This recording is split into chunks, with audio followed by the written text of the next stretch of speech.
श्री कुंभनदास नाम सुना है, कथा में सुना। श्री कुंभनदास जी अपनी पत्नी के साथ पहली बार श्रीमद् वल्लभाचार्य जी के दर्शन करने के लिए गिरिराज जी गए। सब लोग ध्यान से सुनो। महाप्रभु श्री वल्लभाचार्य जी से शरणागति लेने के लिए गए, ब्रह्म संबंध लेने के लिए गए हैं। और जैसे ही महाप्रभु श्री वल्लभाचार्य जी का दर्शन किया, श्री चतुर्भुज दास, श्री कुंभनदास जी देख करके इतने आनंदित हो गए, चरणों में प्रणाम किया। प्रणाम करके महाप्रभु जी ने तुरंत दोनों की ओर देख करके कहा, पति पत्नी दोनों दंपति थे, क्या इच्छा है मन में? बंधुओं, कभी अगर संत जन, कभी भक्त जन, कभी भजनानंदी महात्मा आपके प्रणाम को स्वीकार करके या आपको देख करके ये कह दे क्या इच्छा है, तो कहीं ना कहीं अपने ऊपर प्रश्न चिन्ह उठाना, शायद मेरे अंदर कामनाएं बहुत हैं इसलिए उन्होंने ऐसा कहा। क्या इच्छा है मन में? कुंभनदास जी तो रोने लगे कि मैं इतनी इच्छाओं से युक्त हूं कि मुझे देखते ही कुछ बात नहीं करी। ये बोलने लगे कि क्या इच्छा है मन में बताओ। कुंभनदास जी तो हाथ जोड़ करके रुदन करने लगे। पत्नी उनकी ज्यादा भक्त नहीं थी, लेकिन बड़ी अच्छी थी, बुरी नहीं थी पर भक्त नहीं थी, सीधी सादी थी।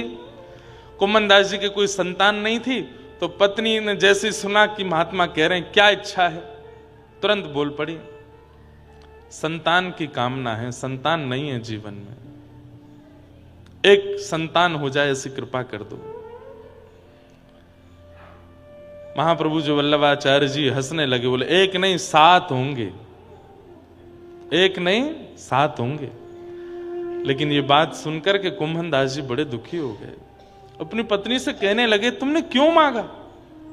अरे आचार्य चरण ने यदि इच्छा प्रकट करके कह भी दिया कि क्या इच्छा है मन में, तो कहीं ये क्यों नहीं मांगा कि गिरधर जीवन में आ जाए? ये क्यों नहीं मांगा कि नाथ मुझे प्राप्त हो जाए? ये क्यों नहीं मांगा कि ठाकुर जी जीवन को स्वीकार कर लें, हमें स्वीकार कर लें? ये तुमने मांगा भी तो संसार।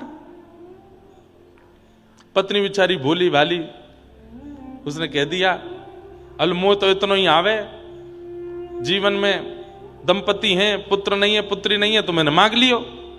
और कौन सा उनने एक ही वरदान की कही है? दोनों ने कही, दोनों के मन में कहा है, मैंने अपनों मांग लियो, तुम अपनों मांग लो।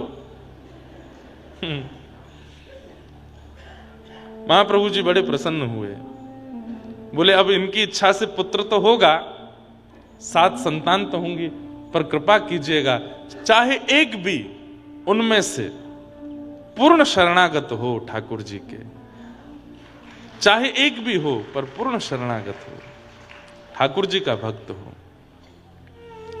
इतने अकिंचन थे श्री कुंभनदास जी। 7 पुत्र हुए उनके, लेकिन कोई पूछता, कुंभनदास जी कितने बालक हैं आपके? तो कहते 1.5 बालक है मेरे। बोले एक पूरा बालक है। क्यों? चतुर्भुज दास पूरा भक्त है, सुबह से शाम तक ठाकुर जी की आराधना करे, वो तो मेरा पूरा बालक है। और एक आधो बालक है। बोले क्यों? बोले मंदिर ना जावे, कथा वथा नहीं सुने, पर गौ सेवा करे, हमारे आधो बालक है। तो पूरे कितने? बोले बाकी के मेरे पुत्र नहीं है। क्यों? बोले ना मंदिर जावे, ना कथा सुने, ना गैया सेवा करें, 1.5 बालक है मेरे। श्रीनाथ जी के मन में आई कि मैं चोरी करूंगा, फिर से चोरी करूंगा। 5000 वर्ष पहले ठाकुर जी ने चोरी करी थी ब्रजमंडल में, लेकिन वही ठाकुर जी जब 500 वर्ष पहले गिरिराज जी से श्रीनाथ जी के रूप में प्रकट भये और श्री गिरिराज जी के ऊपर विराजमान हो गए, तो सब दर्शनार्थी आते थे श्रीनाथ जी का दर्शन करने के लिए। लेकिन एक ब्रज की बड़ी भोली भारी गोपी आती और वो कहीं कथा सुन के गई। मैंने कहा ना कल भी, भोले भालों को ही मिलेंगे ठाकुर जी, चतुरों को नहीं मिलते ठाकुर जी। तो एक भोली भाली गोपी वो कहीं कथा सुनने गई, तो कथा में उसने क्या सुना कि व्रज की गोपियां अब मक्खन ही इसीलिए निकालती हैं कि कृष्ण चुराने आवे। वो जानबूझ करके मक्खन को ऐसे छीके पर टांगती हैं कि कृष्ण को हाथ पहुंच जाए और वो चोरी करके जाएं। संसार को तो ये दिखाती हैं कि हमको बहुत बुरा लगता है कि कृष्ण हमारे यहां चोरी करते हैं, पर जब मक्खन निकालती हैं तो मन में यही भाव रहता है उनके अंदर कि कन्हैया आवे, चोरी करके जावे, तभी हमको सुख मिलेगा। कभी मक्खन निकालते निकालते उसमें केसर पधरा देती हैं, कभी उसमें मिश्री पधरा देती हैं, कभी उसमें सुगंधित गुलाब जल पधरा देती हैं। क्यों? श्याम सुंदर आएंगे, पाएंगे तो उनको सुख मिलेगा। और जब चोरी करके ठाकुर जी चले जाते हैं तो शिकायत करने जाती हैं गोपियां यशोदा मैया के पास। वत्सान मुंचन क्वचित समय क्रोश संजात हास, मैया अपने लाला को समझा लो, बहुत बिगड़ गो ये। यशोदा मैया के सामने जाके इतनी क्रूर बन जाती हैं, और घर लौट करके जब आती हैं तो एक दूसरे से कहती आती हैं, अच्छा लगो ना। श्याम सुंदर को बुलाए करके जब यशोदा डांट रही, कैसा छोटा सा कितना मधुर लग रहा, कल के और बढ़िया वारो मक्खन निकालेंगी और ऐसी जगह धरेंगी कि खिड़की से सुगंधी चली जाए। अरे सुगंधी नहीं जाए तो ये बानर आदि देख करके जाके कृष्ण को संकेत कर दें कि वहां बहुत बढ़िया वारो मक्खन निकलो है लाला, वहीं चलेंगे चोरी करवे। ये गोपियां जानबूझ करके मक्खन निकालती हैं और ऐसी जगह रखती हैं कि ठाकुर जी चोरी करें, क्योंकि इनकी इच्छा है। अब यही कथा एक गोपी सुन रही थी, भोली भारी गोपी। उसने सुना कि गोपियां मक्खन इसलिए निकाल करके छीके पर रखती हैं कि श्याम सुंदर आवेंगे और चोरी करेंगे। आज उस गोपी के मन में आया 500 साल पहले इसी कलिकाल में, उसने आज तक तो मक्खन बिलोया था, दही बिलोई थी पति परिवार के लिए, लेकिन आज पहली बार बिलो रही है श्रीनाथ जी के लिए। और बिलोते बिलोते मन में भाव आ रहा है, ऐसा मधुर मक्खन है श्याम सुंदर, कभी मेरे यहां भी आके पाए के जाओ। सुंदर मक्खन को बढ़िया हंडी में लगायो, छीके पर रखो। अब चिंता कर रही है, छीको बहुत ऊंचो है, कहीं ऊंचे छीके को देख करके ठाकुर जी लौट तो नहीं जाएंगे। न क्या को नीचो कर दूं, थोड़ा नीचे कर दे, अन्य और नीचे कर दूं। एक डंडा लेके आई, वहीं पास में धर दियो, मन करेगा तो यहीं फोड़ के खाए लेंगे। आसपास कुछ ऐसी सामग्री रखी कि कहीं भागने की इच्छा करेंगे तो कोई सामग्री गिरेगी तो आवाज आएगी, तो मुझको पता चल जाएगी कि आए थे। सब व्यवस्था ऐसी करी है कि श्याम सुंदर आवे। 1 दिन 2 दिन 3 दिन 4 दिन 10 दिन निकल गए, ठाकुर जी नहीं आए। कोई रात्रि में आवाज नहीं आई, छीको ज्यों को त्यों है, डंडा वहीं को वहीं रखो है। तो मन में विचार करने लगी, श्याम सुंदर आ नहीं रहे, ऐसा है सके इतने व्यस्त हैं, उनको पता नहीं होगी कि मैंने मक्खन निकालो, उनको बताया हूं। तो छीके को अपने सिर पर लेकर के मंदिर दर्शन करवे जावे, और दूर खड़ी खड़ी छीके को ऐसे ऊपर को मुख जो है ठाकुर जी की ओर करे, बढ़िया वारो मक्खन है लाला। धोरी गैया चर के आवे गिरिराज जी पे, ऐसी बढ़िया बढ़िया औषधि खा के आवे, और फिर बाकी औषधि पेट में जाए करके दूध बने, वासों में दूध निकारूं, दही जमाऊं, वहां से मक्खन निकारूं। मक्खन धरो है, यहां में केसर भी है, मिश्री भी है, लाला आ जा। ठाकुर जी को जाकर के उसने ऐसा लोभ दिया कि सामने खड़े हुए श्रीनाथ जी के मुंह से लार टपकने लगी।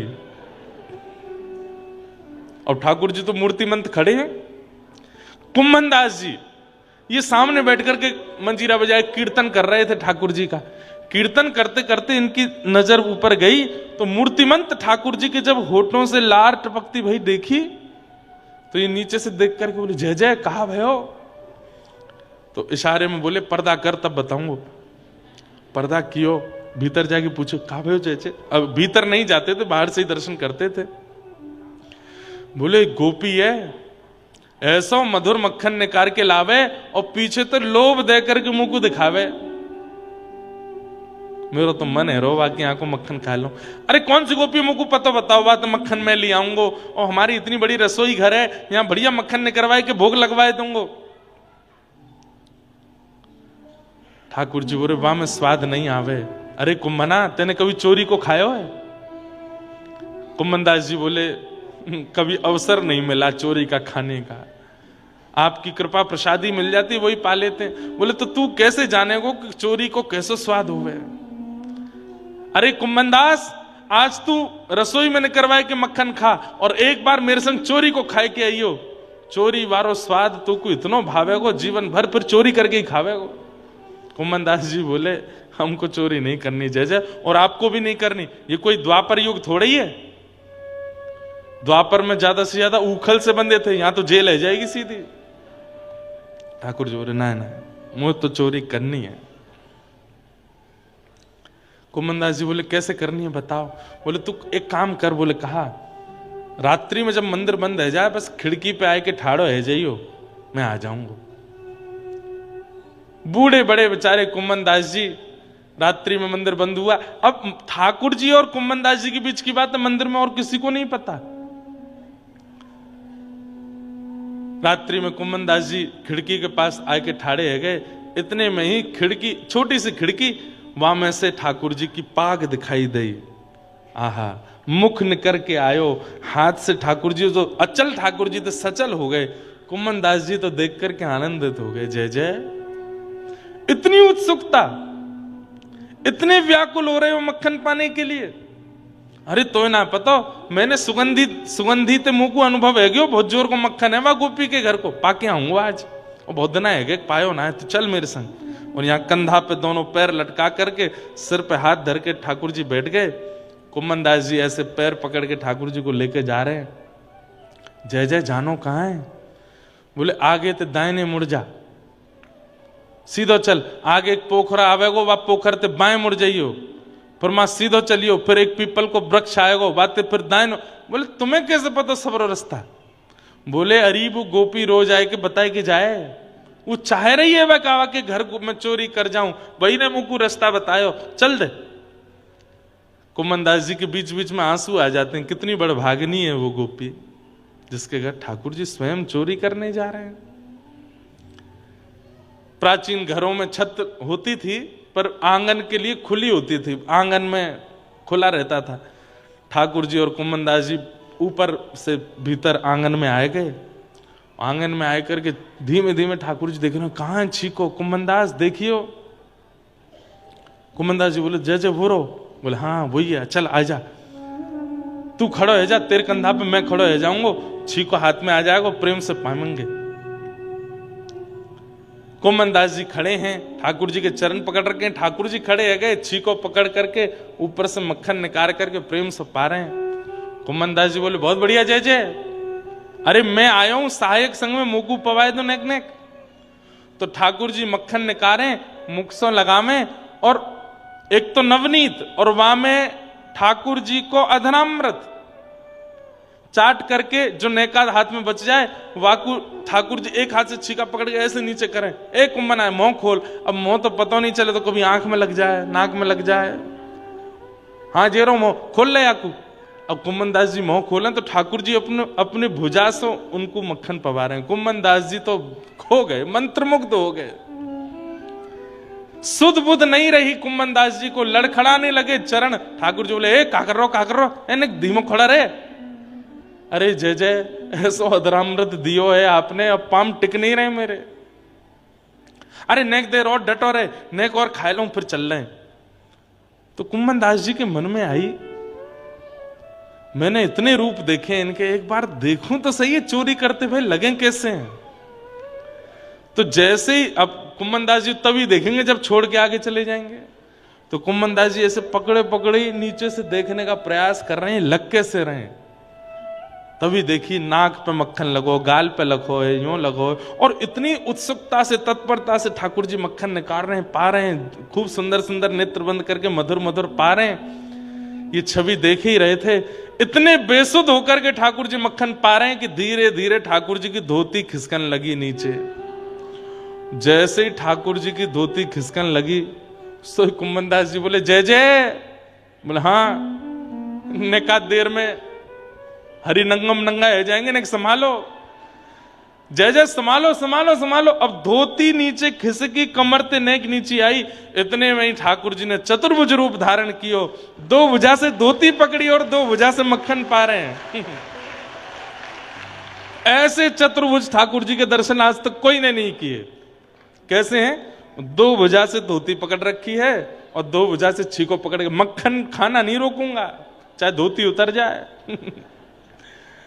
कुम्मनदास जी के नेत्र सजल हो गए और जैसे ही उस छवि को देखा, एक तो अधरामृत मुख में चला गया तो वैसे ही पाम नहीं ठहर रहे थे। अब चतुर्भुज रूप में ठाकुर जी की ऐसी लीला देखी, मक्खन के प्रति तत्परता देखी और ऐसे धोती पकड़े ठाकुर जी, तो कुम्मनदास जी तो बेसुध हो गए। और जैसे ही बेसुध होकर के लड़खड़ाए, ठाकुर जी बोले कहा कर रहे हो, एक कुंभना ने एक संभाल संभाल संभाल। इतने में तो ठाकुर जी हिले और छीके से मटकी नीचे गिरी, जोड़ते फूटी आवाज भाई, पूरे घर के लोग उठ गए, चोर चोर चोर चोर चोर चोर। ठाकुर जी बोले भाजो यहां से भैया, कल युग है, यहां अगर मैं चोरी कर तो पकड़ोगे तो बहुत बुरा हो जाएगा। ठाकुर जी तो तुरंत उछल कूद करके छत के लांग करके भाज गए। कुम्मनदास जी यूं ही खड़े हैं। क्या छवि, मुख पे मक्खन लगो है, नाक पे मक्खन लगो, आंख पे मक्खन लगो है, वो बस यूं ही ठाड़े हैं। इतने में गोपी आई, माने लालटेन जलाई, बोले अरे बाबा मोड़ा तो शर्म ना आई है, इतने बुढ़ापे में चोरी करवे आए हो यहाँ पे। लिए डंडा लेके महाराज कुम्मनदास जी में 2-4 बार दर्द धर दिए। कुम्मनदास जी को दर्द नहीं है रो है। कुम्मनदास जी ने थोड़ी देर बाद नेत्र खोले और वह गोपी को देख करके चरणन में प्रणाम करके, तू है सखी बड़ भाग बड़ी, नंदलाल तेरे घर आवत है। तू है सखी बड़ भाग बड़ी। अरे सखी तू कितनी बड़ी बड़ भागन है। साक्षात ठाकुर जी, पूरा विश्व 56 भोग लेके उनके पास जाता है, पर वो तेरी मक्खन की हंडी को खाएवे के काजे तेरे यहां आए हैं। और तेरे यहां आए हैं ये बात एक नहीं है, कितनी तत्परता, कितनी उत्सुकता, योजना बना रहे हैं, ऐसे खाऊंगो, ऐसे चुराऊंगो, ऐसे लेके। अरे चतुर्भुज रूप प्रकट करके, जो चतुर्भुज रूप का दर्शन ठाकुर जी ने महाभारत के युद्ध मैदान में अर्जुन के अलावा युधिष्ठिर को भी नहीं कराया, वो चतुर्भुज रूप तेरे घर पे आए के प्रकट कर लियो, तेरे मक्खन को खावे के काजे। तू कितनी बड़ भागिन है। तू अपनो श्रृंगार करत है, तू अपनो श्रृंगार करत है, ये दर्पण हाथ दिखावत है, दर्पण हाथ दिखावत है। कुम्मनदास जी को ऐसा लगने लगा कि भाई या गोपी के घर में जितनी भी सामग्री है सब ठाकुर जी, और ये गोपी जो कुछ भी करती है ये नहीं करती, ठाकुर जी इसके लिए करते हैं। तू है सखी बड़ भाग बड़ी, नंदलाल तेरे घर आवत है। तू है सखी बड़ भाग बड़ी, नंदलाल तेरे घर आवत है। निज कर गूथ सुमन के गजरा, निज कर गूथ सुमन के गजरा, ये अपने ही हाथ पहरावत हैं, अपने हाथ पहरावत हैं। कुंभन दास लाल गिरधर के, कुंभन दास लाल गिरधर, ये तो तेरे ही हाथ बिकावत हैं, तेरे हाथ। कुम्मनदास जी कह रहे हैं ऐसे प्रेमी भक्त अगर ठाकुर जी को पकड़ करके कहीं बेकऊ आएंगे ना, ठाकुर जी बिक भी जाएंगे। बोले तू जैसे चाहेगा वैसे धर ले लूंगा भैया, रहूंगा तेरे सुख में, रहूंगा तेरे आनंद में, रहूंगा तेरे उत्साह में। कुम्मनदास जी तो गोपी के पाम छू रहे हैं, गोपी ले लेकर के डंडा मारे हैं। बाबा तो शर्म ना आई है, बुढ़ापे में चोरी करवे आयो। कुम्मनदास जी कह रहे अरे तू को कहा बताऊं, मैं नहीं आयो, मुकू लायो गयो यहाँ पे, कौन लेके आयो? तू मानेगी नहीं कौन लेके आयो? बोले नहीं नहीं बताओ कौन लेके आयो। चतुर्भुज चोट्टा चोट्टा ब्रज भाषा में कहते हैं चोर को। किसको कहते हैं? चतुर्भुज चोट्टा। ठाकुर जी आए, अब वो गोपी तो मान ही नहीं पा रही है। कुम्मन दास जी बस उसी छवि का चिंतन करते हुए जा रहे हैं, तभी आगे कदम वृक्ष के नीचे ठाकुर जी बैठे हैं। कुम्मन दास जी बोले, जय जय, बहुत बढ़िया करी हैं, चोरी कराए हुए ले गए, कुछ तो बाज गए माते, मुंह छोड़े आए। ए तो तू काय को चोरी करवे गयो कि भाव में निमग्न हेवे गयो? अरे मैंने तुमको मक्खन खवायो, चतुर्भुज रूप धारण कियो, ये भाव रखवे की जगह तो जमुना जी किनारे कल्ले पर्वत पे बैठ कल्ले चोरी में भाव करेगो तो फिर मरेगो। कुम्मन दास जी ने चरणों में प्रणाम किया। आप आश्चर्य करेंगे, ठाकुर जी बोले, एक कुम्मना, एक तो कुछ शुभ समाचार देनो। बोले, कहा, तेरी बहू ने अबई अबई एक लाला को जन्म दियो है घर में। ठाकुर जी समाचार कुम्मन दास जी को दे रहे हैं कि तुम्हारे घर अभी एक बालक का जन्म हुआ है। बिना बालक का मुख देखे ही चतुर्भुज श्री कुम्मन दास जी ने अपने उस पुत्र का नाम चतुर्भुज दास रखा।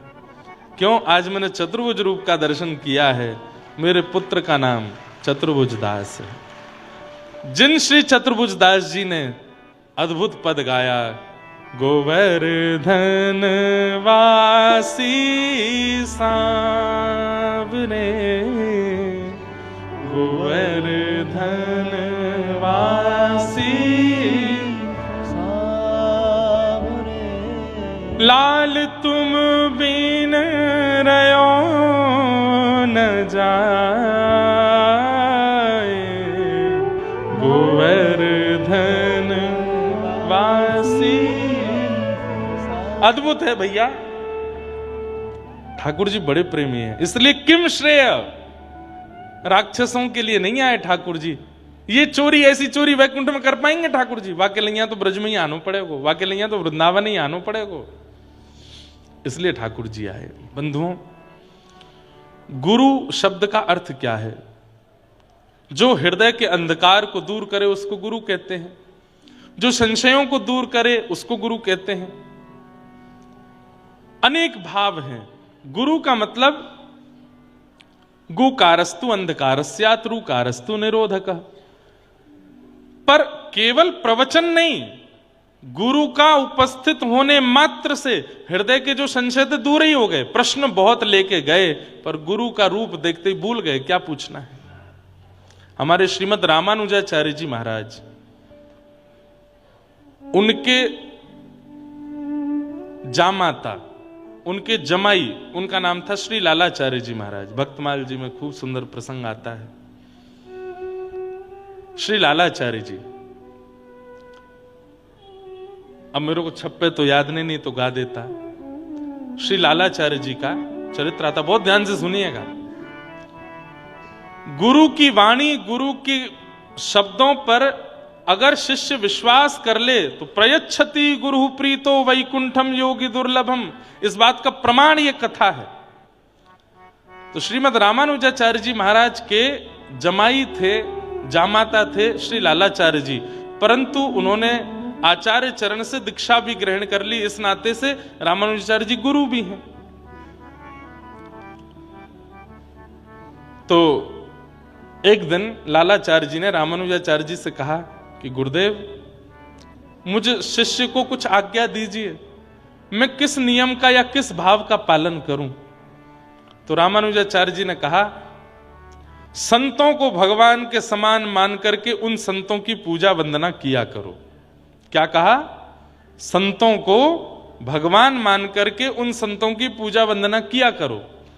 तो श्री लालाचार्य जी नीची नजर करके बैठ गए, संकोच में आ गए। रामानुजाचार्य जी बोले, क्या हुआ?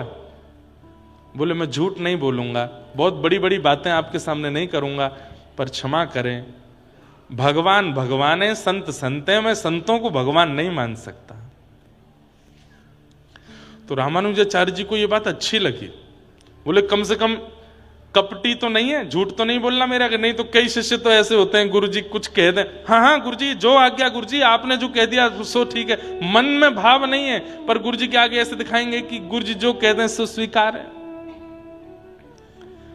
पर श्री लालाचार्य जी ने अति दीनता पूर्वक निवेदन करते हुए चरणों में प्रणाम करके कहा, भगवान भगवान है, आपकी बात सत्य है गुरुदेव, मैं उस पर संशय नहीं कर रहा हूं कि संतों को भगवान नहीं मानना, संत भगवान ही होंगे, पर शायद मुझ में दोष है, मैं संतों को भगवान रूप में नहीं देख पाऊंगा, मुझ में दोष है, इसलिए आप कोई और आज्ञा कर दो। तो श्री रामानुजाचार्य जी बोले तो एक काम करो, संतों को भगवान नहीं मान सकते तो संतों को गुरु समान मानो। जो निष्ठा मुझ में है, जो श्रद्धा मुझ में है, जो समर्पण मुझ में है, वो निष्ठा समर्पण वो संतों में रखो। जैसे मेरे घर पर आने पर तुम मचल जाते हो, आनंदित हो जाते हो, चरण धोते हो आदि आदि, जो वैसे ही संतों को भी मेरा ही स्वरूप मान करके, गुरु स्वरूप मान करके आराधन करो। तो लालाचार्य जी सिर खुजाने लगे, थोड़े नीचे नजर करके बैठ गए। बोले क्या हुआ? बोले गुरु गुरु है, मैं एक गुरु को सब रूपों में नहीं देख सकता, ये भी मुझसे नहीं हो पाएगा। मुझे कान पकड़ के मैं क्षमा मांग रहा हूं, आपकी हां में हां बोलना चाहिए मुझे, पर मुझे मेरे मन पर विश्वास नहीं हो रहा है। मेरा मन मेरे गुरु की कांति को किसी और में कैसे देख सकता है? मेरे गुरु आप हैं, मैं सब में कैसे गुरु को देख लूं? भाई प्रियतम एक है, अब यूं कहते हैं सब में प्रियतम देखो, ये तो फिर बहुत अपवाद हो जाएगा इसमें, तो सब में प्रियतम देखने का मतलब तो बहुत गलत हो जाएगा। लेकिन रामानुजाचार्य जी अपने पक्ष में ठीक बात कह रहे हैं कि सबको गुरु जन मानो, पर लालाचार्य जी कह रहे हैं कि मेरे लिए तो आप ही गुरु हैं, मैं सब में कैसे मानूं? तो फिर रामानुजाचार्य जी प्रसन्न होकर के तीसरी बात बोले, तो एक काम करो। बोले क्या? बोले जैसे भाई है, जैसे बड़े भाई हैं, छोटे भाई हैं, मित्र हैं, सखा हैं, संबंधी हैं, घर के संबंधी हैं, उन घर के संबंधियों को आते देख तुम अति प्रसन्न हो जाते हो, ऐसे ही संतों को अपना संबंधी मान करके देखना शुरू करो। लालाचार्य जी बोले जय हो गुरुदेव की जय हो, ये मैं कर सकता हूं। किसी संत को फूफा मान लूंगा, किसी संत को जीजा मान लूंगा, किसी संत को भैया मान लूंगा, कोई छोटे साधु होंगे तो उनको छोटा भाई मान लूंगा, किसी को भतीजा मान लूंगा, किसी को देवता मान लूंगा, ऐसे ऐसे। हाँ ये संबंध मैं कर लूंगा। तो बोले तो फिर यही करो, आज से जितना साधु तुमको दिखे, जितने संत दिखे, जितने महापुरुष दिखे, सब तुम्हारे संबंधी हैं। तो लालाचार्य जी ने इस बात को इतना अमल किया,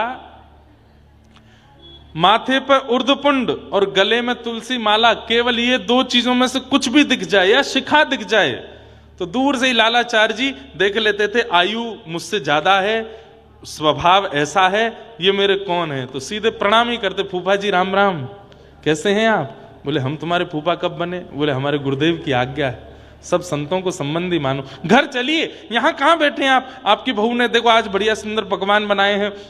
उनकी पत्नी भी आचार्य चरण की पुत्री हैं, लालाचार्य जी जैसे पति हैं, तो पत्नी में भी संस्कार बहुत थे। अरे सुनो, बोले हाँ फूफा जी कहां के हो आप? वाराणसी के। वाराणसी वाले फूफा जी आए हैं, कुछ बनाओ। तो वो भी आकर के बड़ा दंडवत कर दिया, अरे फूफा जी बड़ी कृपा करके आए, पधारो विराजो। कभी बड़े भैया आए, कोई दिखे कि कद काठी में बड़े हैं, थोड़े से जो है हठीले स्वभाव के हैं, भैया कितने दिन से आपकी प्रतीक्षा थी, आज मिले। बड़े भैया कहते तुम कौन से हमारे छोटे भैया हो भाई, कहाँ के हो? बोले वो सब बात की बात है, हम आपके संबंधी हैं, आप हमारे बड़े भैया। बहू ने आपके लिए घर पर सुंदर मोहन थार बनाई है, चलिए ना घर पर। घर लाते, प्रसाद पवाते, जितने दिन उनकी रहने की इच्छा होती घर पर रखते, उनको दान दक्षिणा करके जब विदा होते तो रोते, आंखों से आंसुओं से दोनों पति पत्नी रोते और कहते आप अब कब आओगे? रामानुजाचार्य जी इतने प्रसन्न होते थे इस लीला को देख करके, उनके इस भाव को देख करके, देखो कैसी गुरु निष्ठा। मैंने कहा कि संतों को भगवान मानो, तो बोले नहीं मान पाऊंगा। गुरु मानो, नहीं मान पाऊंगा। मैंने कहा संबंधी मानो, तो ऐसा संबंध निभा रहे हैं जैसे वास्तविक पारिवारिक संबंध निभाया जाता है, सबको अपना संबंधी मानते। हाँ, एक बार उनकी पत्नी कावेरी नदी में जल भरने के लिए अपनी सब सहेलियों के साथ में गई थी। अच्छा, जब आप लोग गुरु आज्ञा मान करके भक्ति पथ पर चलने लगते हैं तो कई लोग आपका मजाक भी उड़ाने लगते हैं। अब रोज तिलक लगाओ और किसी दिन तिलक नहीं लग पाए तो घर के लोग छेड़ेंगे, ए भक्तानी आज तिलक नहीं लगा सिर पे, क्यों नहीं लगा? लगा लो।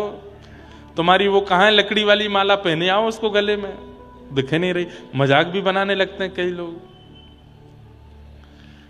नगर में कोई वृंदावन से आ जाए, ओहो तुम्हारे वृंदावन वाले आए हैं, सुनने नहीं जाओगे कथा, ये सुनने मिलने नहीं जाओगे उनसे, ऐसे लोग कई लोग मजाक भी करने लगते हैं। तो इतने में ही कावेरी जी में एक शव बहता हुआ जा रहा था, और वो शव, मृतक शव तैरता है पानी के ऊपर, उस शव के गले में कंठी माला थी। तो संग में जो सहेलियां गई थी उन्होंने कही, अरे घूंघट कर ले। बोले क्यों? देख तेरे जेठ बहते हुए जा रहे हैं। जेठ क्यों कह दिया? क्योंकि गले में कंठी माला है। तू और तेरे पति तिलक और माला देख करके अपना संबंधी मानते हो ना, देख ये शव बहता हुआ जा रहा है, हो सकता है तेरे जेठ हो। पत्नी ने मजाक में नहीं लिया, दौड़ी दौड़ी गई और अपने पतिदेव से जाके कहा, आज अनर्थ हो गया। बोले क्या हो गया? बोले कावेरी जी में कंठी माला गले में धारण किए, और सब सहेलियां कह रही थी कि जेठ तो नहीं है, वो जा रहे हैं, छप्पे निकला है।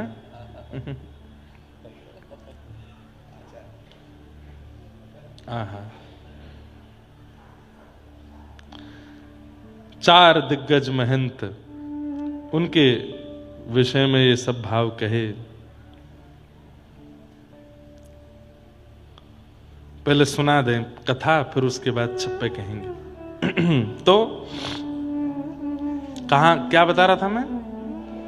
हाँ, तो शव बहता हुआ गया, तो पत्नी ने जाके श्री लालाचार्य जी से कहा। लालाचार्य जी ने जैसे ही सुना कि शव बहता हुआ जा रहा, गले में कंठी माला, इतने रोते बिलखते हुए गए, अपने 4-5 साथियों के साथ गए, कावेरी जी से उनका शव निकाला, शव निकाल करके घर लाए, और घर में जैसे एक शव की पूरी क्रिया होती है वो सारी क्रियाएं की। उनके वस्त्र बदले, उनकी अर्थी बनाई, घर में पूरा, मतलब आश्चर्य कर रहे हैं सब लोग। बोले भैया तुम अनजानों को घर ला करके अपना सगा संबंधी बना के उनको घर रखते हो, भोजन आदि पवाते हो, ये तो आज तक सुना गया था, पर ये पूरी प्रक्रिया जैसे घर के मरणासन व्यक्ति की होती है, तुम वैसे कर रहे हो। गुरु आज्ञा हुई है कि वैष्णवों को अपना संबंधी मानो, तो संबंधी गया है तो पूरी प्रक्रिया होगी। पिंडदान आदि जो होना चाहिए वो किया, अर्थी बना करके वैसे ही रुदन कर रहे हैं, बार बार चरणों से लिपट लिपट के रो रहे हैं कि भैया आप क्यों चले गए, श्री ठाकुर जी कृपा करें, आपको चरणों में वास दें। कीर्तन करने लगे, नेत्रों से अविरल अश्रु धार कर रही है, मेरे भैया चले गए। जाकर के उनका संस्कार किया, क्षौर कर्म कराया, सब कुछ वो किया जो एक घर परिवार सदस्य लोग करते हैं। 10 गात्रादि करने के बाद जब 13 आई, तो 13 में पूरे नगर के ब्राह्मणों को चिट्ठी भेजी कि हमारे यहां हमारे बड़े भैया उनका 13 है, आपको प्रसाद पाने के लिए आना है। ब्राह्मणों ने चिट्ठी देख करके कहा बिल्कुल नहीं जाएंगे, ना हमें गोत्र पता, ना हमें इसका नाम पता, ये तो चलते फिरते किसी भी आदमी को अपना संबंधी बना लेते हैं और उसके नाम से कुछ भी करते हैं। बताओ, भोजन आदि पवाते तब तक ठीक था, घर में लाके उसका श्राद्ध कर्म कर रहे हैं, उसका जो 13 ही कर रहे हैं, हम जाएंगे इनके यहाँ पाने? बिल्कुल नहीं जाएंगे। यहां पर 13 पर ब्राह्मणों को जो भी दान आदि किया जाता सबकी व्यवस्था रखी, प्रसाद बनाया, लेकिन एक भी ब्राह्मण नहीं आया। आज मन व्यथित हुआ लालाचार्य जी का, और अपने गुरुदेव से जाकर के कहे, गुरुदेव आपने कहा था कि संतों को संबंधी मानना, मैंने तो संबंधी माना, पर यह समाज मेरे इस संबंध को स्वीकार नहीं कर रहा है, अब मैं क्या करूं? मैंने तो उनको भाई माना, मैंने तो बंधु माना, पर यह समाज उनको स्वीकार नहीं कर रहा, गुरुदेव अब मैं क्या करूं? तब रामानुजाचार्य जी ने ठाकुर जी की ओर देखा और कहा कि गुरु आज्ञा मान रहे हैं, गुरु आज्ञा गरी ऐसी, आज्ञा गुरु नाम अविचारणीयाम, गुरु की आज्ञा पर बिल्कुल विचार नहीं कर रहे ठाकुर जी। और ऐसे लालाचार्य जी की इस निष्ठा को पूर्ण, कहीं अविश्वास इनके चित्त में ना आ जाए कि इनके घर ब्राह्मण नहीं गए, आप कुछ कृपा करो।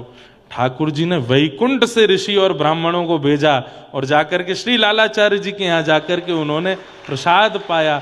देखते रह गए सब नगरवासी लोग। चतुर चतुर्भुज रूप हैं सबके, अद्भुत छटा प्रकट हो रही है। वैकुंठ से साक्षात ऋषि ब्राह्मण पधारे और आकर के श्री लालाचार्य जी के यहां प्रसाद स्वीकार किया।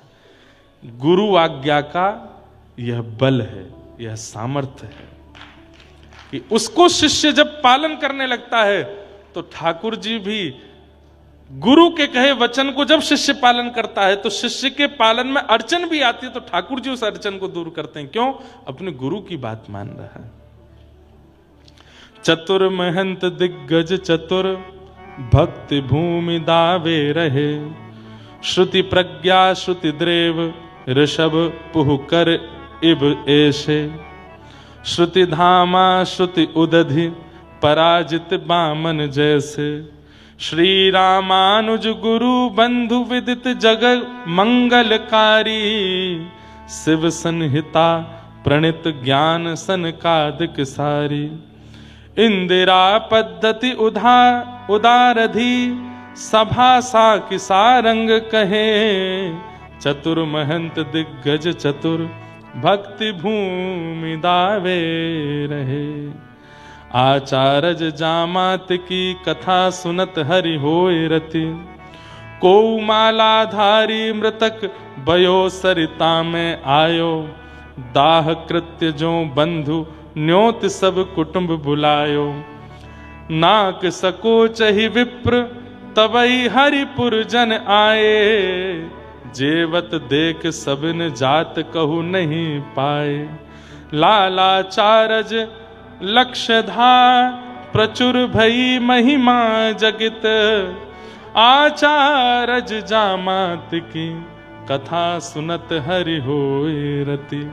कहते हैं श्री नाभाजी कि लालाचार जामात, किनके जामात? श्री रामानुजाचार्य जी के जामात, इनकी कथा सुनने से हरि में रति होती है। क्यों? बोले को मालाधारी मृतक भयो सरिता में आयो, किसी के कंठ में माला थी, बहता हुआ जब आया, दाह कृत्य जो बंधु न्योत सब कुटुंब बुलायो, उसका दाह करके उसका संस्कार करके पूरे कुटुंब को बुलाया, आमंत्रण किया, जैसे एक मृतक क्रिया में होता है। नाक सकोच ही विप्र, सब अपने विप्र सोचने लगे, अरे किसी अनजान के यहां जाकर के हम पाएंगे, अनजान मृतक की तेरे ही पाएंगे, हमारा क्या होगा। तबई हरिपुर जन आए, तब हरिपुर से जन आए प्रसाद पाने के लिए। जेवत देख सबन जात कहू नहीं पाए, जब उनको जेवता हुआ देखा तब अपने ऊपर बड़ी लज्जा होने लगी सब लोगों को।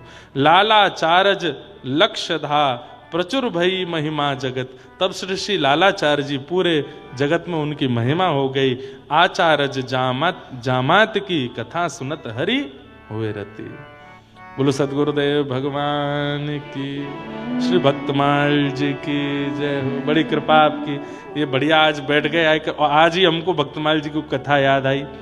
बढ़िया आपने सुंदर छप्पे भी दे दिया। गुरु के प्रति ऐसी निष्ठा होनी चाहिए। तेरी शरण में आके मैं धन्य हो गया,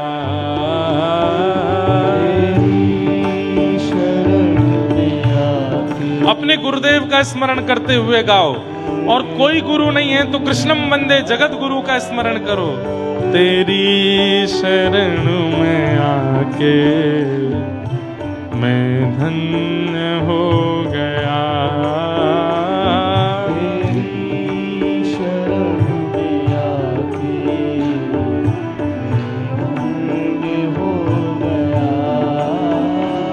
जन्मों की प्यास थी जो,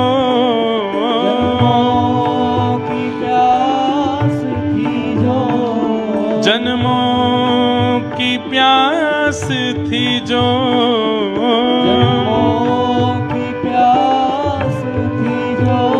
संपन्न हो गया।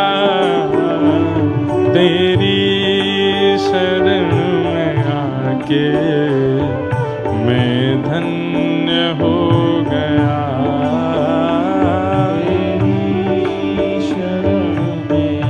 करताल बजा के गाओ।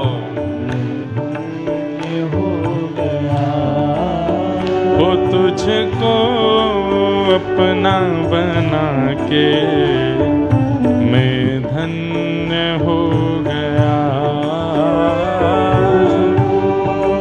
अपना बना के मैं धन्य हो गया। करना कभी ना दूर प्रभु चरणों से आप हो। करना कभी ना दूर प्रभु चरणों से आप। करना कभी ना दूर प्रभु चरणों से आप हो। करना कभी ना दूर प्रभु चरणों से आप। ओ करना कभी ना दूर प्रभु चरणों से आप हो। करना कभी ना दूर प्रभु चरणों से आप। हो चरणों के ही सहारे, चरणों के ही सहारे, चरणों के ही सहारे, चरणों के ही सहारे मैं भव पार हो गया।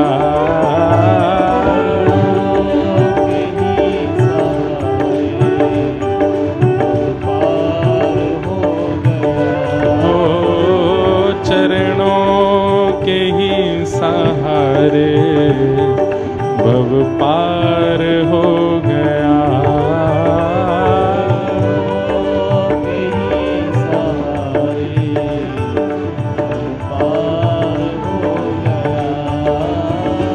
जन्मों की प्यास थी जो,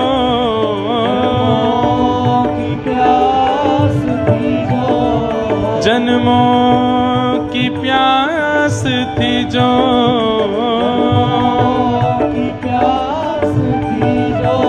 संपन्न हो गया।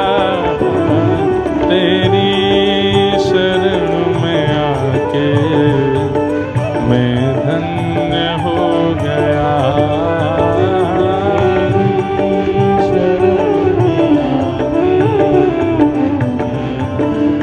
श्री सद्गुरुदेव भगवान की।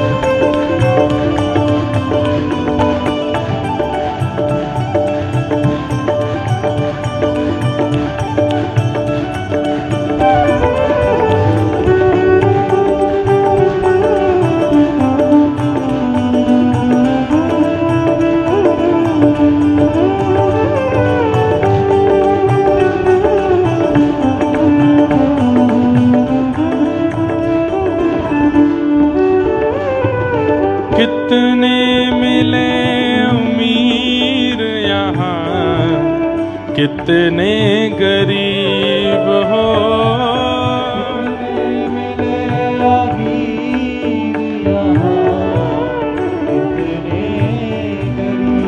हाँ, कितने मिले अमीर यहाँ, कितने गरीब हो।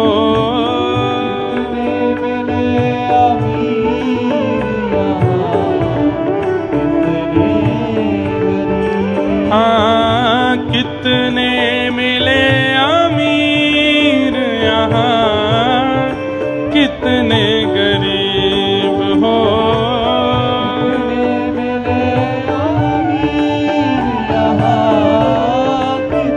पर हे मेरे सद्गुरुदेव भगवान, ऊपर आप मिल गए तो, पर आप मिल गए तो, पर आप मिल गए तो, पर आप मिल गए तो धनवान हो गया।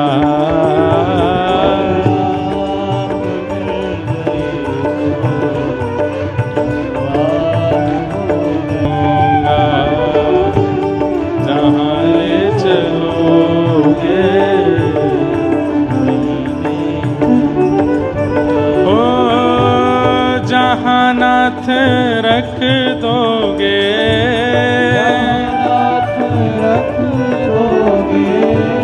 जहाँ नाथ रख दोगे, ओ वहीं मैं रहूँगा, जहाँ ले चलोगे वहीं मैं चलूँगा।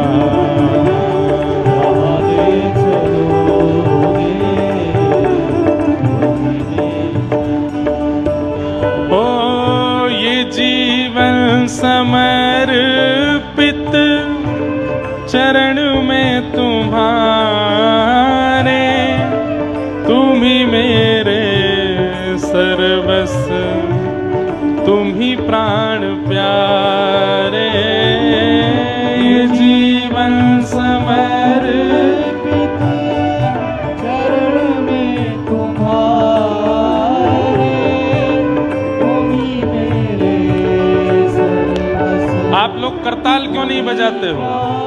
देखो हमारे श्री नामदेव जी महाराज कहते हैं, महाराष्ट्र के रसिक संत की कीर्तन में ना गाना और करताल बजाए बिना बैठे रहना ये अपराध है। तो बोले जितने आपके संचित पाप जो नष्ट हो गए कथा में आने से, वो सब मौका ढूंढते रहते हैं बाहर कि हम इस पर दोबारा चढ़ें। तो बोले जब कीर्तन होता है और करताल नहीं बजाते हैं तो वो आ जाते हैं दोबारा। ये जीवन समर्पित चरण में तुम्हारे, तुम ही मेरे सर्वस्व, तुम ही प्राण प्यारे। ये जीवन समर्पित चरण में तुम्हारे,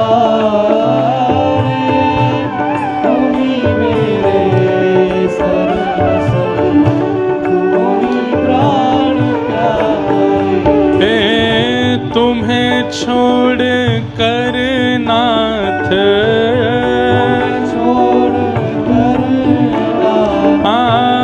तुम्हें छोड़ कर नाथ, छोड़ कर मैं किस से कहूँगा, जहाँ ले चलोगे वहीं मैं चलूँगा।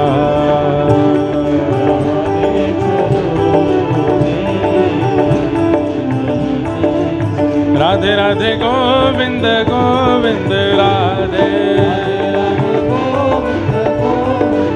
हे भजो राधे राधे गोविंद गोविंद राधे, गोविंद राधे गोपाल राधे, हे भजो गोविंद राधे गोपाल राधे, भजो गोविंद राधे गोपाल राधे, हे भजो गोविंद राधे गोपाल राधे, हे भजो भजो भजो राधे राधे गोविंद गोविंद राधे, राधे राधे गोविंद गोविंद राधे,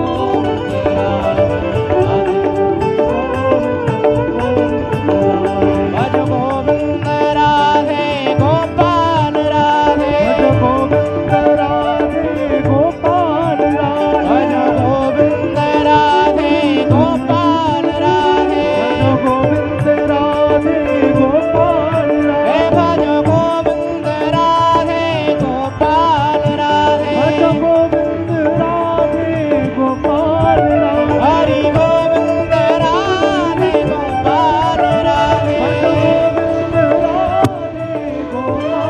हे भजो, हाँ भजो भजो, राधे राधे गोविंद गोविंद राधे,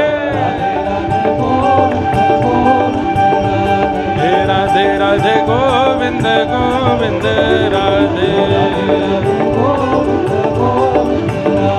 हरि गोविंद राधे गोपाल राधे, गोविंद राधे गोपाल राधे, हरि गोविंद राधे गोपाल राधे, हरि गोविंद राधे गोपाल राधे, ओ रसिया को, रसिया को, रसिया को मोहल्ला न्यारो री, रसिया को, रसिया को मोहल्ला न्यारो री, रसिया। देखो हमारे यहाँ होली के दिन शुरू हो गए, पर आप दोनों को नृत्य करते देख रसिया आए गए हो मन में। हो रसिया को, रसिया को, रसिया को मोहल्ला न्यारो री, रसिया को, रसिया को मोहल्ला न्यारो री, रसिया को। अरे हारे रसिया को, रसिया को, हारे रसिया को, रसिया को। हम कहेंगे हारे रसिया को, आप कहोगे हम में रसिया को। हारे रसिया को, रसिया को, हारे रसिया को, रसिया को मोहल्ला न्यारो री, रसिया को, रसिया को मोहल्ला न्यारो री, रसिया को, रसिया को मोहल्ला न्यारो री, रसिया। कैसे? ऊंचे पे नंदगाम बसत है, ऊंचे पे नंदगाम बसत है, ऊंचे पे नंदगाम बसत है, ऊंचे पे नंदगाम बसत है। अरे हाँ हाँ वारे रसिया, वारे रसिया, हाँ वारे रसिया, ऊंचे पे नंदगाम बसत है, ऊंचे में नंदगाम बसत है। जहाँ ठाड़ो है वंशी वारो, जहाँ जहाँ ठाड़ो है मुरली वारो, है रसिया को, रसिया को, ओ रसिया को, हाँ रसिया को मोहल्ला न्यारो री, रसिया को, रसिया को, हाँ रसिया को मोहल्ला न्यारो री, रसिया को।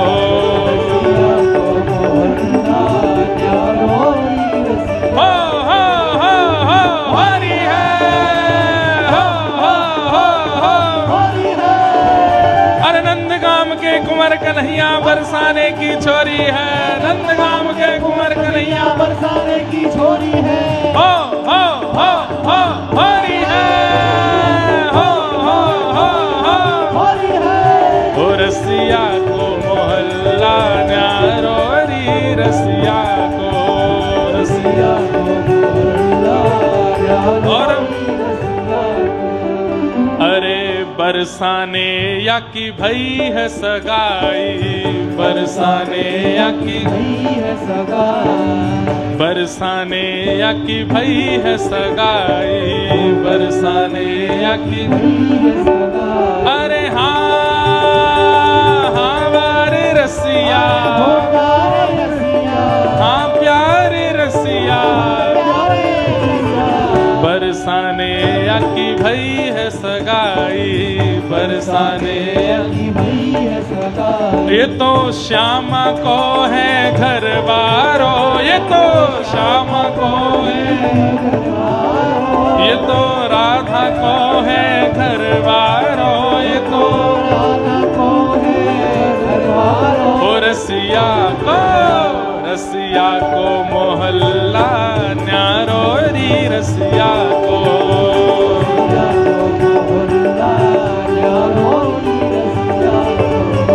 रसिया को मोहल्ला न्यारो री रसिया को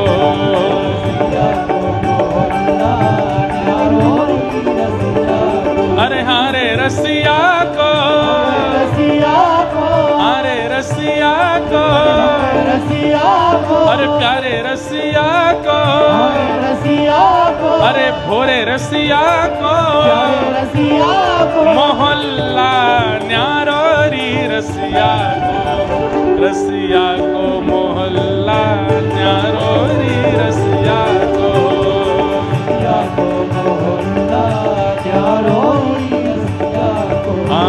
रसिया को मोहल्ला न्यारो री रसिया को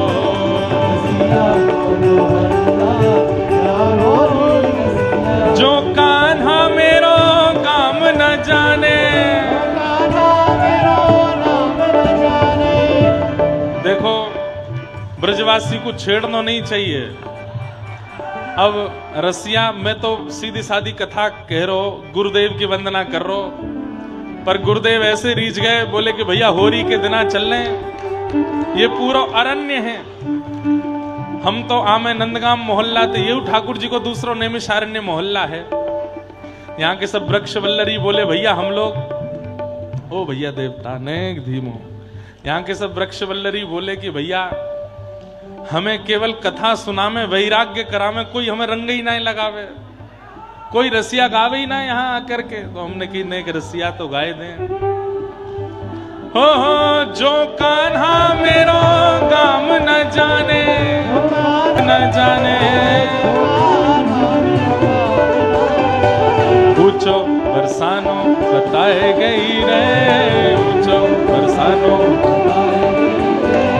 पूछो बरसानो बताए गई रे, पूछो बरसानो कौन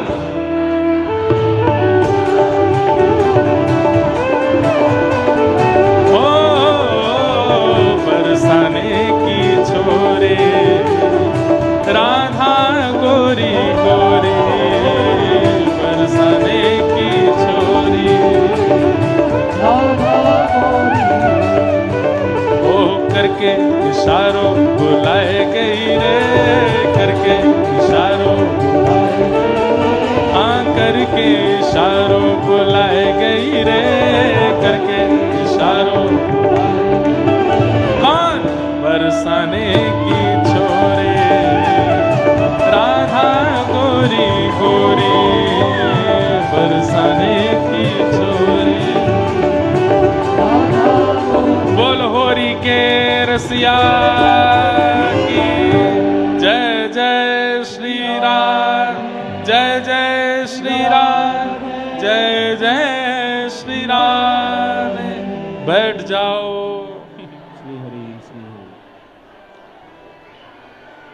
गुरु शरणागति से प्रारंभ हुए, होरी की रस्सियां में आए करके लुढ़के, ऐसा अद्भुत आनंद।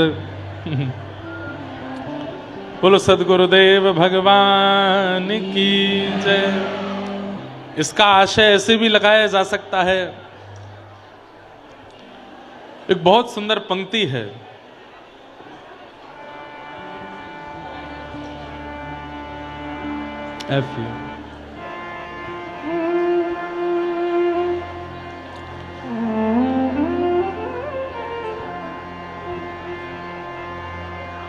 सब लोग बैठो तो एक पंक्ति सुनाऊं, बहुत सुंदर पंक्तियां। गुरु आश्रय कितना लाभकारी है। मनोरथ सफल होंगे, घबराना ऐ दिल, मनोरथ सफल होंगे, घबराना ऐ दिल। हे मनोरथ सफल होंगे, घबराना ऐ दिल, मनोरथ सफल होंगे, घबराना। सद्गुरु शरण में सभी फल मिलेंगे, गुरु मिल गए तो युगल भी मिलेंगे। सद्गुरु शरण में सभी फल मिलेंगे, गुरु मिल गए तो युगल भी मिलेंगे। कितना सुंदर है। मनोरथ सफल होंगे, ये पंक्तियां पता कहाँ की हैं? हमारे गिरधर लाल जी के ससुरारियाओं की पंक्तियां ये। सरस निकुंज जहां लाल जी का ब्याह हुआ, वहां के आचार्यों ने गजल लिखी, उनमें से एक गजल है, मनोरथ सफल होंगे घबराना ए दिल, मनोरथ सफल होंगे घबराना हो, मनोरथ सफल होंगे घबराना ए दिल, मनोरथ सफल होंगे घबराना। बहुत अच्छी पंक्ति है। न प्रीतम मिले आज, न प्रीतम मिले आज, तो कल मिलेंगे, गुरु मिल गए तो युगल भी मिलेंगे। न प्रीतम मिले आज, तो कल मिलेंगे, गुरु मिल गए तो युगल भी मिलेंगे। सद्गुरु शरण में सभी फल मिलेंगे, गुरु मिल गए तो युगल भी मिलेंगे। सद्गुरु शरण में सभी फल मिलेंगे, गुरु मिल गए तो युगल भी मिलेंगे। श्री सुखदेव जी महाराज की, भाष्यकार शेषावतार श्री रामानुज स्वामी जी महाराज की। गुरु कृपा। अब मुझे गुरु के ऊपर ही इतने सारे भाव मेरे चित्त में आ रहे हैं, मैं तो बोलता चला जाऊं गुरु भाव पर ही। बंधुओं, ठाकुर जी के मन में भाव आता है कि मैं प्रत्यक्ष जाकर के इसको राह दिखाना चाहता हूं, लेकिन कहीं मैं प्रत्यक्ष गया तो राह देखना तो भूल, संभलना तो दूर, सुधरना तो दूर, ये मेरे दर्शन करके केवल और केवल मुक्ति की कामना मांगेगा। ठाकुर जी अगर सामने आ जाएंगे तो हम क्या करेंगे? पैर पकड़ के कहेंगे अब नाथ जीवित रखा ही क्यों है, अब तो ले चलो, अब छोड़ना ही क्यों है यहां पर। लेकिन ठाकुर जी कहते हैं इसके प्रारब्ध कर्मों के कारण इसको अभी 20 साल, 25 साल, 35 साल, 50 साल जीवित रहना है। अगर मैं अभी चला गया तो 25-35 साल कैसे जिएगा? इसलिए ठाकुर जी अपने ही तनु रूप गुरु को भेज देते हैं, तुम जाओ, जाकर के इसको संभालो, सवारो, सुधारो, चलाओ और अपना जीवन पूर्ण करके मेरी प्राप्ति करे, अपूर्ण रह करके नहीं। इसलिए संत जनों के रूप में, अरे भले ही वो संत भी एक मानव है, भले ही वो गुरु भी एक मानव है, लेकिन जिस समय वो तुम्हें उपदेश दे रहे हैं उस समय उनकी वाणी में ठाकुर जी बैठ जाते हैं। वो ठाकुर जी ही उपदेश दिलवाते हैं, वो ठाकुर जी बुलवाते हैं। मैं तो कहता हूं अपने शिष्यों से भी, श्रोताओं से भी, व्यास मंच के अलावा हमको लाला ही मानो, हमारे संग खेलो कूदो आनंद करो, कोई दिक्कत नहीं, पर जितनी देर व्यासपीठ पर बैठते हैं केवल उतनी देर के लिए गुरु भाव, और गुरु भाव ना भी रखो तो केवल इतना भाव रखो, ये जो